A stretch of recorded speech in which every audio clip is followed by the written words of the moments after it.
What is up, everyone? This is Too Slow. Today I'm going to be installing a engine mount on the driver's side, or I guess you could call it a transmission mount since it bolts onto the transmission itself.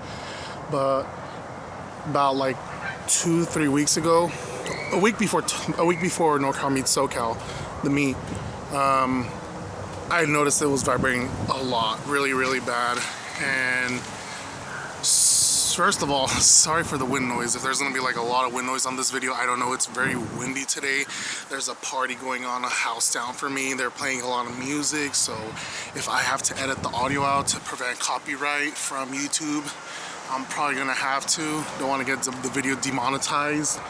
And let's get to this. I don't think it's gonna be too hard. The only thing on the way is the ECU, the battery, and the battery tray, I believe, and that's about it. It's gonna be really easy, really simple. You do it with normal common tools. I have just Harbor Freight tools. I have a Harbor Freight jack, and let's get to it before it gets any darker, because the clouds also look like they're gonna rain.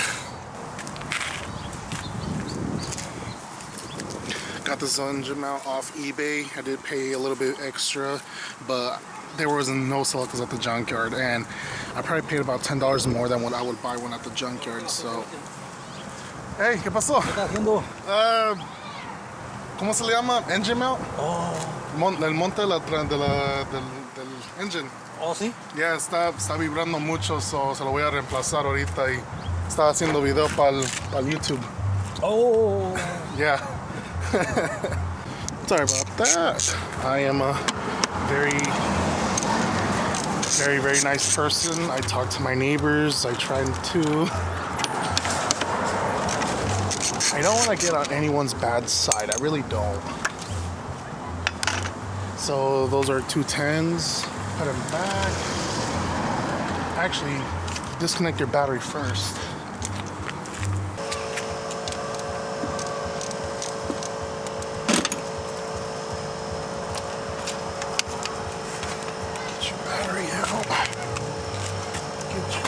Battery tray out.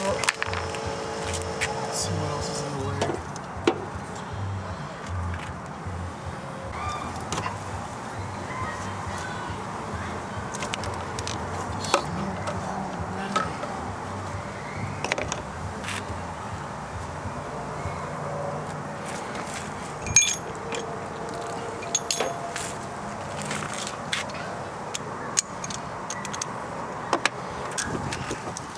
Only 10. You have 1, 2 12mm nuts, and then you have 2 10mm bolts. Goes one right here, and that's what holds on the ECU box. And with those 4 out of the way, actually no, I lied. We have one more over here. You can see it right there. It looks like it's a 12. Let me get that out, and the battery tray should be able to come out. Once we have that 12 out of the way, don't fall. Okay, that's a 12mm bolt. The ECU box should be able to move around, and then you could pull out the ECU, the battery tray, and you have this one clip right here. I think it's broken on mine, but if it isn't broken on yours, you can remove that, and your battery tray should come out now. Let's see if I can get it with one hand. There we go. Battery tray is out. Set that aside. And now we have somewhat full access to the engine mount right there. So what I did was I just moved the ECU box out of the way. Careful about the wires. Don't want to pinch them that much. And look at that. Look at that engine mount. That thing is destroyed. Look how far out it's sticking out. Damn, this thing is done for. I can't believe it. I don't know if you guys can see. Yep, there you go. My rear mount is messed up. So, I guess I'm not gonna drive this car no more, even after I replace this mount, because I don't want this one to mess up, because that mount over there is bad. So, anyways, I ended up removing the 2 14mm bolts that are right here. I'm gonna remove this 14mm nut,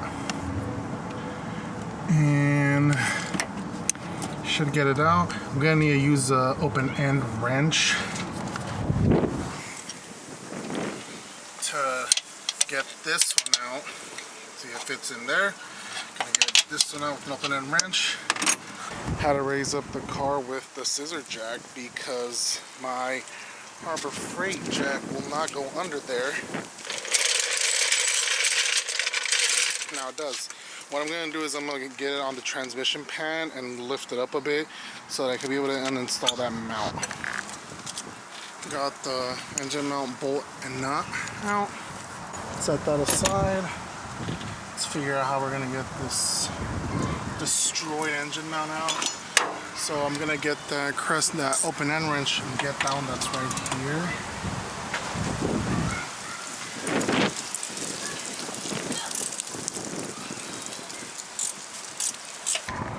Just to give you guys an idea, if you have a short ram intake, you can squeeze your hand through here and you can get your open end wrench right here easy to get this one out. See, it's already, should be hand loose, yep.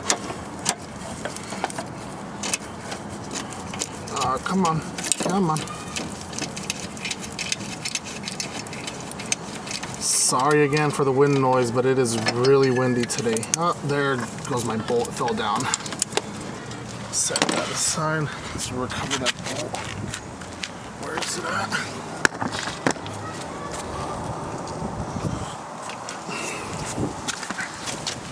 Bolt's been recovered. Set that aside. Oh no! That would have sucked. We should be able to get the engine mount out. Oh god, damn. This thing's fucked. Wow. Wow. Wonder what exactly caused it to mess up. I mean, jeez. But it's all good. Got a new one. Gonna go ahead and clean it up before I install it. Got it somewhat cleaned up. Put the new engine mount on, and I'm gonna get the bolt in. Hopefully I can do this. I'm not gonna do it with holding the camera because it's really self-explanatory. Just get it through here, and then there. It should be like this. Bolt enters this way, nut on this end. Don't forget that. So once you start putting all your bolts back into place, pro tip: do not tighten anything down. The bolt I put in here with the nut, that's not tightened down. It's not finger tight. This and this finger tight, that one down there finger tight, and I want to get that fourth one in there easily. You don't want to have these tight because if you put them tight, you're not going to have enough play to move the bracket around and install all the bolts. Once you have all your bolts installed, that's when you want to go back and torque them all down. And there you have it. The engine mount is installed. Unfortunately, I can't drive the vehicle still because that back one is damaged and it's not letting the engine sit properly. So I'm gonna go ahead and replace that one maybe next week. I'm probably just gonna park the car for now. I don't drive it on daily. I have the Corolla back on the road, so that's pretty good. Yeah, just put everything back in reverse order. I don't think I need to explain that. You could just go back and figure out how I took it out. Just put it back in. Got the battery tray back in, it's all clean. ECU box is secured. Now I gotta put the cover back on, and I gotta put that breather hose, my battery tray. So everything is secured. Gonna go ahead and park the car back in the driveway because I can't drive with that bad engine mount in the back, but that's good. We replaced one, so now we'll do the other one some other day. But that's how you replace this engine mount. Really easy, really simple. Nothing too hard, nothing too complicated. Please don't bash me on my no tie down on my battery. I have it in the backyard. I just don't want to put it on right now because I'm most likely going to take this battery out. This battery is a bit old. I need to get it replaced soon. The car starts fine, but I'm just going to get another one. What else? I gotta address this issue. My bracket for my engine intake is falling off, and it's apparently scraping right here at the bottom, so I'm pretty sure it's already all damaged up, but that's fine. That's for another day. I'm gonna go ahead and wrap this video up.